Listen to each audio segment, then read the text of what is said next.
이어서 돌아가겠습니다. 그 사후생의 증거와 비판이 나와 있죠. 이제 이 중에 증거, 근데 지금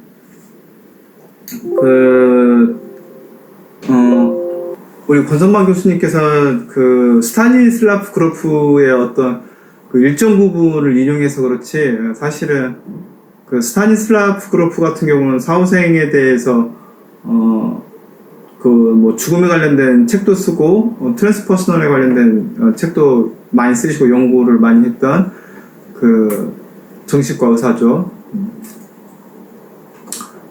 아무튼 역사적으로 굉장히 그 오래 된 게 한두 편 뭐 이렇게 여기 연구 학자들을 이렇게 인용하긴 하는데 보통은 유명한 사람들이 나오긴 한데 약간 이제 또 굉장히 이렇게 연구 연수가 오래된 분이죠. 아무튼 보통 우리가 심리치료에서 하는 그런 뭐 게슈탈트라든가 게슈탈트의 펄스라든가 뭐 어쨌든 역사를 같이 했던 분입니다. 스타니슬라프 그로프도 역사를 같이 했었던, 그래서 이 사람이 칼 세이건, 칼 세이건이라고 우주과학자 중에 뭐 쳐보시면 알겠지만 굉장히 또 세계적으로 유명하신 분이죠. 그런 분이랑도 이렇게 논의를 하고 그랬던 걸로 알고 있습니다. 그러니까 자아초월 심리학의 창시자 중 한 사람이라고 제가 써놨는데, 그 얘기는 이제 메슬로우나 이제 이런 그 자아초월이 그 나오기 시작했던 그때의 어떤 그 많은 연구들을 했던 정신과 의사죠.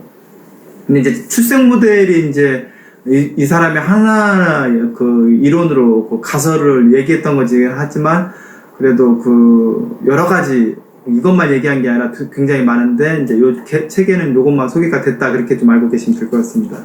그래서 출생과 죽음 뒤에 재생이라고 했는데, 이제 그 출생할 때, 그러니까 우리가 그 기억할 수는 없지만, 그러니까 여러분들 알다시피 그 발달에서 그 뉴런이라고 하죠. 그 뉴런이 이렇게 촘촘하게 되는 거를 이제 수초화라고도 하고, 뉴런이 이게 발달하면서 이렇게 촘촘하게 돼요. 이렇게 엉성했던 것이 세포가 많이 생성되고 이렇게 촘촘해지게 되면서 그게 5세 정도의 완성이 된다고, 거의 5세 때. 그러니까 우리가 보통 이제 그 전생 기억 찾는 그 이안 스티븐스도 보면 어렸을 때 그 5세 전후, 그러니까 그 뒤로 가면은 그 달라이라마 찾을 때에도 5세 이하의 아이를 찾는 이유가 그런 게 있죠. 네. 그런 부분 문제 때문에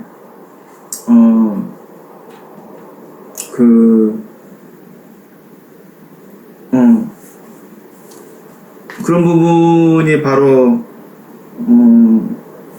이렇게 좀 하는 거죠. 네. 여러분도 아이가 이렇게 나올 때, 그 아이가 나올 때의 그 신체적, 심리적 고통을 우리가 기억을 못 하는 건데, 이제 이 그로프 선생님이 그때 그 출생 경험으로 가는데, 지금 우리 국내에서도 그런 프로를 하기도 하는데, 그런 상담 프로를 하기도 하는데,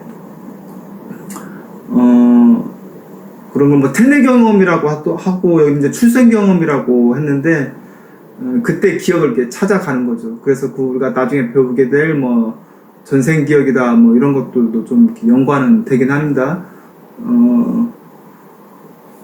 근데 제가 그때 그 자리에 가서 좀 설명을 드릴게요. 좀 과학적으로는 어느 부분은 좀 이해가 될 수 있고 뭐 어느 부분 그런지. 근데 그때 그러니까 출생이 될 때의 그 어린아이의 그 고통 기억이 이렇게 어머니 배에서부터 이렇게 나올 때에 금빛을 느끼며 충분한 지복감을 느낀다고 했는데, 이것이 이제 죽음의 어떤 과정과 비슷하다, 그런 모델을 좀 이야기를 했었다. 그래요. 근데 사실 죽음을 맞이할 때 우리가 사람들이 걱정하는 게 뭐 심리적인, 신체적인 고통 얘기하는데, 실제 의사들이 많은 게 이거 연구하신 분들이 실제 이제 의식을 잃을 때의 그 죽음의 과정에서는 오히려 평온감이 많다고 그래요. 신체적으로도 그렇고. 그러니까 여러분들 그 죽음에 대해서 우선은 그 신체적인 두려움은 그렇게 많이 갖지 않으셔도 되지 않을까. 오히려 몸을 갖고 있을 때 우리가 하다못해 치과를 가도 뭐 이 하나 떼올려도 아프지 않습니까? 근데 이제 그 죽을 때 고통이 극심하다 이 권선만 교수님 책 일부분에는 뭐 그런 뭐 있었는데 그렇지는 많은 의사들이 쓴 그 책들에 보면은 오히려 이렇게 몽롱한 이런 그 느낌을 가지면서도 오히려 그 정신적 수양을 많이 하신 분들은 그걸 조절을 하면서도 어찌됐든 그 죽음을 그렇게 이렇게 뭐라고 하죠? 좀 평온하게 그런 지복감이라고 표현할 정도면은 뭐 굉장히 그 행복한 느낌이죠. 그 복에 지복감이 그런 느낌이지 않습니까? 아주 평온한 느낌? 앞에서 배웠었던 고원 경험이랑 비슷한 거죠. 그러니까 실제 그 죽음의 보통 그래요. 우리가 좀 제가 너무 구체적인 사례를 들고 싶진 않은데 굉장히 그 죽음의 순간에서 그 구체적으로 써진 것들 보면 교통사고나 막 여러 가지 뭐 물사고나 막 좀 약간 그 끔찍할 수 있는데도 불구하고 거기서 이제 극적으로 이제 뭐 심폐소생이든 살아왔던 사람들은 그 죽음의 순간에 어느 순간에서 그러니까 완전히 이제 돌아왔으니까 그렇게 얘기를 하는 거겠죠. 그러니까 그게 굉장히 아플 것 같은데 혹은 고통스러울 것 같은데 뭐 물속이든 어느 순간에 이렇게 자유감을 느낀다고 그래요. 어느 순간에. 그거 참 희한한 거죠. 네. 우리가 이게 경험이 없으니까 모르겠지만 이런 게 여러분들이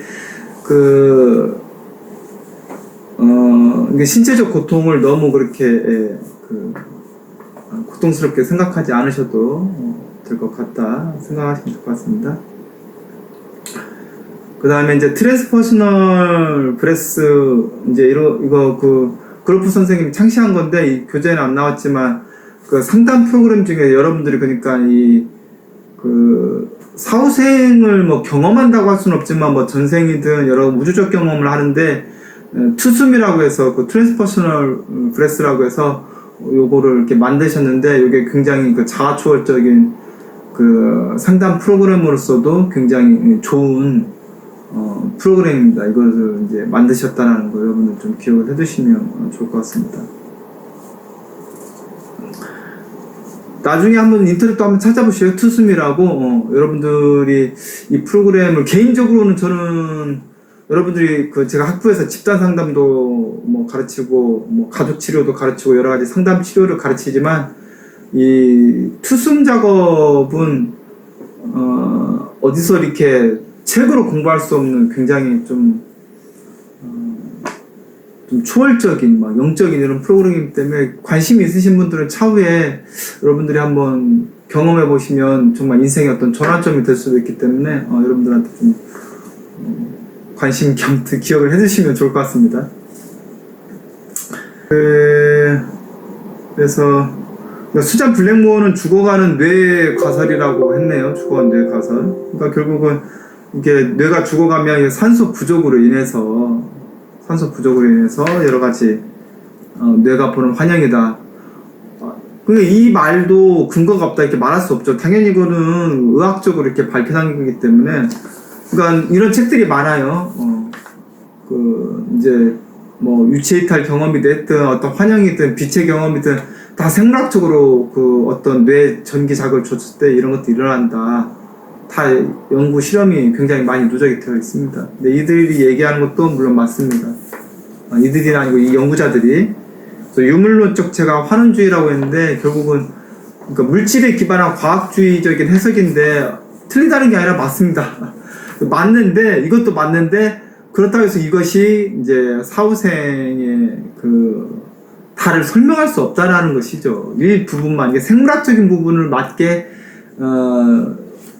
뇌 환영이라든가 그렇죠. 근데 제가 앞에서 말씀드렸지만 의식이 먼저 존재해서 뇌 자극이 가는 건지 아니면 이제 뇌가 의식을 만들어낸 건지 이 구분이 아직 순서가 그렇죠. 그렇다는 문제인 거죠. 근데 이제 그렉스톤 같은 경우도 그렇고 뒤에 핀반 룸멜이나 뭐 이런 학자들도 같이 얘기했어요. 이런 이제 뭐 약을 한 경우라든가 뭐 어떤 정신적인 문제 때문에 정신적인 어떤 문제를 겪는 환상, 뭐 약물 환상